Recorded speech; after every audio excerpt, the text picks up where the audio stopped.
Welcome to the Dr. Mama Says podcast, where you will hear a variety of timeless tips on parenting and healthcare. Thank you so much for joining today, and now it's time to get on with the show. Hey everyone, this is Dr. Burton, the host and creator of the Dr. Mama Says podcast, and today I want to bring a new episode that is going to continue to talk about parenting. So I already shared in a recent podcast why I think 1-2-3 parenting should never be a permanent part of raising kids. But today I want to share what I think is actually a permanent thing. And I'm talking about afraid parenting. Yep, the same feelings that can lead to someone becoming a helicopter parent or a lawnmower parent or any other type of parenting behavior where you want to protect your kids from future failure. The exact same failure that most of us already know is really important for kids to experience in order to learn and grow. But afraid parenting is truly something you may never get over, but you must embrace it and figure out how you're going to deal with it. It's like focusing on all the awful things that can ever randomly happen to any of us as we go about living our lives. There's escalating gun violence and terror attacks everywhere. Yes, we know it can happen, but we cannot stop living our lives. Many of us continue to go to professional sporting events. We go to concerts in large stadiums. And even though in the back of our minds, we worry that there could be a senseless attack on innocent people, we still go. We also send our kids to school and we cringe or even cry at the thought of our children learning active shooter drills. My kids only practiced fire drills and learned how to stop, drop, and roll. Times have changed, but we keep on living.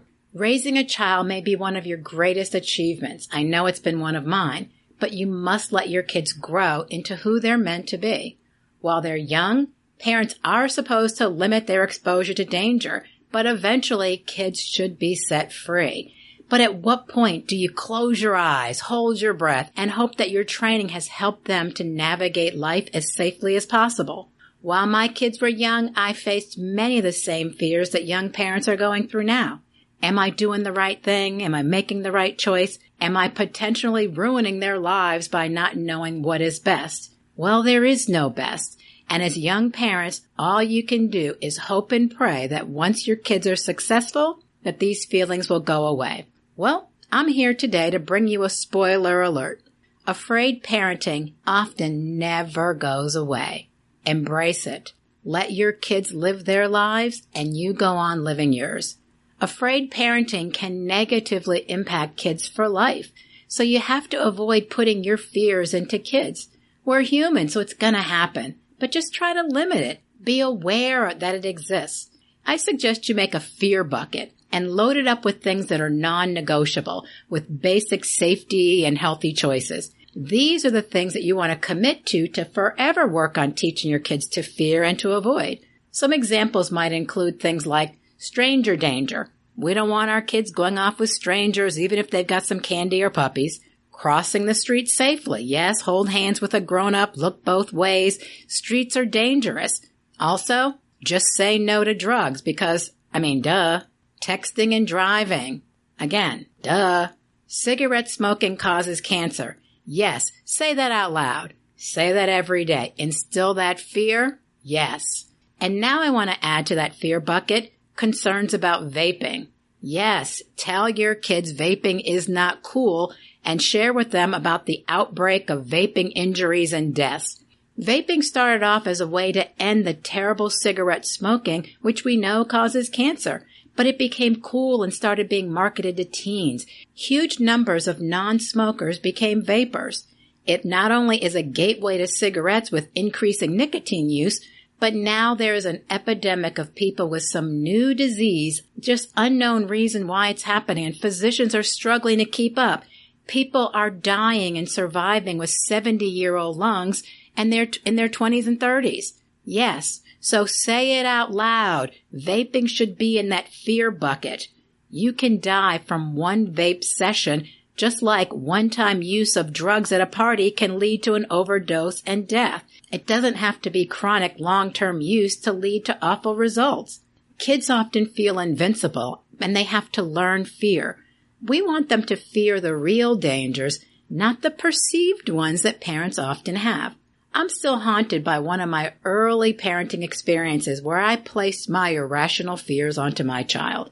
Thankfully, she did not accept it, but I could have negatively impacted her life for no good reason. So what happened? Well, shortly after my daughter started kindergarten, she announced that she wanted to be in the talent show. I will now share the sad, sad details of one of my major mom fails. I learned my lesson, and I hope other parents do too. You have to be willing to look at what you've done and acknowledge that was not right. Well, what happened was she was a fearless little child and announced, I want to be in the school talent show. I'm a new mom, first time in a real school. We don't know the rules or expectations. Hold up. We need to slow this down. Stop, look, listen, figure out what's right. We don't want to make a mistake. And then, even though all these thoughts were in my mind, the worst possible thing came out of my mouth. And I said to my baby, but you don't have a talent. Yep, those words came out of my mouth and I could not take them back. They still sting when I think about it, but thankfully, my child was fully immersed in her invincible stage of life, and she did not register what an awful thing I had just said. Without missing a beat, she happily announced, well, I'm just going to sing. Well, while I was still processing what a horrible mother I was, I quickly shifted gears. Sing? I had heard my daughter sing, and it's not what I imagined talent show contestants would sound like. So to protect her, I suggested, since we were in a new school, we would wait, get settled in, watch the show as audience members, and then learn how it works and decide later if she can participate next year. This plan was accepted, and we went to the show as a family, and I sat there watching as plenty of talent show singers had all levels of talent, and my daughter would have easily fit right into the mix. Just because my expectations of what talent show meant was one thing, it does not mean it was for real. I had assumed that talent show meant that the show was going to be filled with child prodigies with amazing gifts, but it was clear that that was not the case. It was an unnecessary thing that I did to my child. She was perfectly happy planning her performance the next year, and she never gave another thought to my fear of her performing. I was wondering, what if she forgot the words? What if she gets severe stage fright? What if she starts crying on stage and a mom has to go up there and get her? Yes, I've witnessed that happening, and I was afraid that that would be her. But these were my fears, not hers. My actions could have made her become self-conscious or fill her with self-doubt. She could have been afraid to put herself out there. But again, I'm so thankful that didn't happen. But I have seen kids who never are able to recover from the fears that were unnecessarily instilled into them by their parents. We need to be here for our kids, to support their dreams and to help guide them to be the most successful that they can be with the talents that they have. That's key. The talents that your child have are enough. It's really easy to become a negative Nancy parent who always points out the downside of things, all the things that can go wrong. But really, how about you start asking, is it going to kill them? Because if not, find a way to support them and help them to navigate things the best they can. Poor choices for you may not be poor choices for them. There's always something to be concerned about with kids, but there tends to be a few common categories where parents struggle. And these categories are that what if the kid gives the wrong answer and don't appear smart? What if they say something that will embarrass them or embarrass the family? The child might do something that is not getting them into the best school or to make the team that they want to, or it will keep them from being popular, or that they won't be able to make the right career choice. These categories are reasons why parents intervene in areas that they really don't need to. And I see lots of examples of this every day in my office when parents correct a child's answer or actually answers for them. For instance, a child says to me that they have some symptoms and the parents say, no, they don't. Or the child shares which colleges they want to attend. I've had plenty of parents correct their child and sometimes tell me what their child's actual dream school is. Seriously? Why would you change the dream school that your child just said out loud? Just letting kids speak their truth should be a goal for every parent. You never know what you might learn that you didn't already actually know.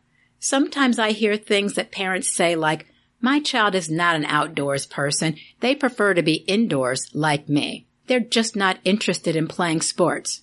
Well, is that true? Let the child speak. There may be another reason your child is not outdoorsy or not playing sports. For instance, I've discovered kids who actually have undiagnosed exercise-induced asthma that kept them from enjoying sports. You never know until you ask.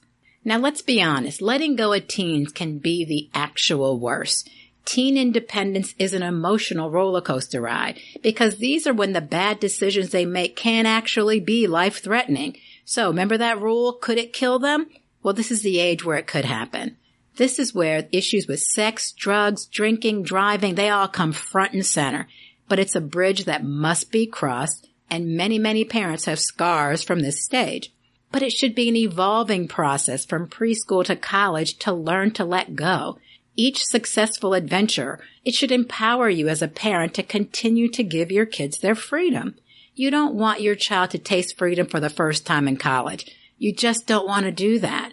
I truly had one anxiety-provoking episode of afraid parenting during high school where I honestly was almost not able to let go. Of course, there are lots of episodes, but I'm talking about the one.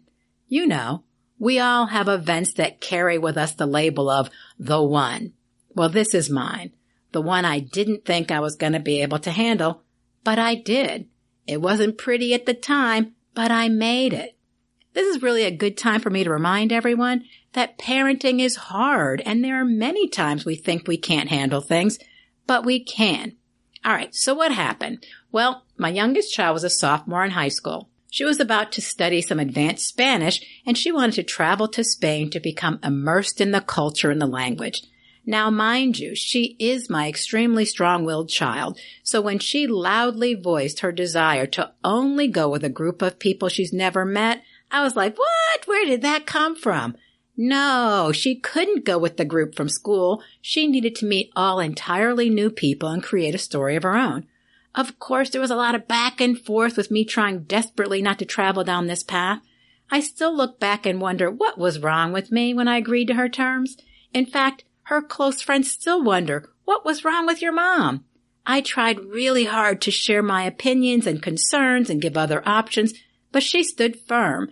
It became clear that it was either her way or no way. There was always a moment of truth with afraid parenting, and this is it. She was either going to go on her terms or not at all. So I had to think about the situation and had to put it in perspective. Was my child the only child in the world to ask for this? No. Were there risks? Yes, but there's pretty much risks every day in our life. Bad things happen when kids go on a trip to Disney, but parents still take them, right? And even though it's not the traditional enrichment activity, it was something that was going to advance her academic career, right? These are all the little things I was saying to myself to help make the best of the situation. So once I decided that this is it, this is her decision, I want to help her to do the best she can, I worked really hard to find the program with the most supervision and limitations for her, and I was quite proud of myself. But things are going to work out the way they are. And as it turned out, despite all of my hard work, my strong-willed child found a group of like-minded, adventurous kids. Perhaps renegade kids might be a better word. But they were from countries all over the world who descended upon Barcelona and took on the world on their own terms. I mean, I'm talking about my daughter rejoiced in letting me know that while she was there were basically no rules. Nope. There was no curfew. The kids were out walking alone at night, often on the beach. They were having a blast and growing in their independence. I think I held my breath for the full 3 weeks, waiting to regret my decision. But again, that day never came. This trip still remains one of the best times of her life, not so much for me, but for her, yes. There were many things that could have gone wrong, and yes, I imagined every single one of them. But thankfully it didn't happen. Letting go often requires that you find the silver lining, find some aspect of it to make it a worthwhile decision. For me, the silver lining was that she had to speak Spanish all day because that was the common language from all of these kids, so that her confidence grew and she was much more prepared to start her advanced Spanish classes in school. Now, afraid parenting and adults, this is a requirement. I sometimes see grandparents who come to my office with their grown kids. and overpower their decisions. Just don't do this. My patient is your son or daughter's child. Your grandchild will survive their decision-making just like yours did. Some of my scariest moments of afraid parenting with adult kids did actually fit the category of could it kill them? But I sucked up my fear and put on a brave face to show support and excitement for my girls as they experienced life. Had I not already been practicing afraid parenting, I could have ruined some incredible once-in-a-lifetime moments. So let me just share with you a few of the scariest events that I've faced so far with afraid parenting with my adult kids. Yes, you are a parent for life, and you need to let your kids thrive with experiences that you may desperately want to stop them from doing. What you need to learn is how to manage your own emotions. I seem to manage mine differently depending upon the activity. There was the episode of bungee jumping. Yes, many parents share this experience as well as skydiving. I've not had that fear yet, but I'm braced for it. Sometimes you just wonder, why do you need to do that? There was also the swimming with the sharks. Not only are you scuba diving down with the sharks, but you cut your finger. You are bleeding into the water and the shark is swimming near you. What? Then there's walking with the cheetahs. I understand that we say that they're tame, but they're animals. Why do you have to take a picture and put your face right next to the animal's mouth? No. The Devil's Pool. Have you ever heard of that? Apparently, it's one of the most popular natural wonders of the world. So imagine my shock and a little bit of dismay at seeing a picture of my daughter sitting on the edge of a waterfall, leaning toward death. Would you dangle yourself over Niagara Falls? Then why do it here? To feel better, I asked, but people don't actually fall over the cliff, do they? And the answer is, sometimes. What? And what about climbing a volcano? I don't know what a volcano is. I assume it's just a mountain. But no, a volcano, this mountain of lava, those lava rocks fall down, and part of the thrill was climbing and moving back and forth, ducking as these lava rocks are hurling down towards your head. Ducking is part of the fun? Just no. And then, of course, the Mount Kilimanjaro climb. Even though I was involved in the planning of this adventure, I fully understood the risks, but it's still a huge risk. We hear about the people dying on the mountain climbs. It happens, but they did it, and they survived. And, you gotta let it go. Just not to leave on a negative, afraid parenting note, I also want to share there's a lot of adventures your kids will do that will collect so many great memories that are going to make you smile. My daughters got to watch sea turtles hatch and run out to the ocean for the first swim, cuddled with koala bears, went on camel rides, stayed overnight in the desert, and took a 12-hour trip to Iceland. Come on, these are all things that most of us have never experienced, will never experience. Just be that parent to support your kids, regardless of what your inner fears are saying. Now, just to share, it is okay to occasionally give in to afraid parenting. None of us is perfect. Personally, I am proud of all the moments I wanted to urge my daughters to step away from something, but I found the strength not to say it.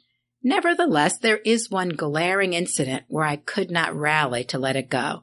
A year ago, my daughters planned a month-long sister trip through Southeast Asia. Yes, many of their friends had made a similar journey, but this was going to be a long time to be gone with both of my precious babies. I meant my grown adult kids. It might have felt different if each one of them was going separately with a group of people, but both of them together? What if something went wrong? A whole month? So what happened? They had planned a visit to Vietnam. Why my heart raced, I don't know. I know nothing about Thailand or Malaysia, so I was fine with their visits to those places, but Vietnam? It made me break out in a sweat. Although it was irrational, I could not help it. This one I could not put aside. But thankfully, my daughters recognized that for some reason, this country triggered a reaction in me that I could not control. So because there are so many other places they could visit, they adjusted their itinerary. I breathed easier, and they visited Singapore. So I call that a win-win. This is a beautiful example of two-way parenting. Your kids will learn who you are, They will take on the additional load to help protect you. We often learn a lot from our kids as they grow, and it can be beautiful to watch them navigate how to manage interactions with us. Although parents start as the teachers, eventually the kids become the teachers. We must allow it to happen. Don't let afraid parenting interrupt this. All right, so this looks like a good place to stop. For now, I gotta go. Until the next time. I truly want to thank you for spending your time listening to Dr. Mama Says, because without you, there would be no podcast. If you enjoyed what you heard, please go to Apple Podcasts or wherever you go to listen to your podcast and consider leaving a 5-star rating. This will help gain the support needed to continue bringing new and exciting content. To review information presented in any episode, a summary of the show can always be found online at drmamasays.com. Also, don't forget to subscribe if you've not done so already. Hope you come back and listen again soon.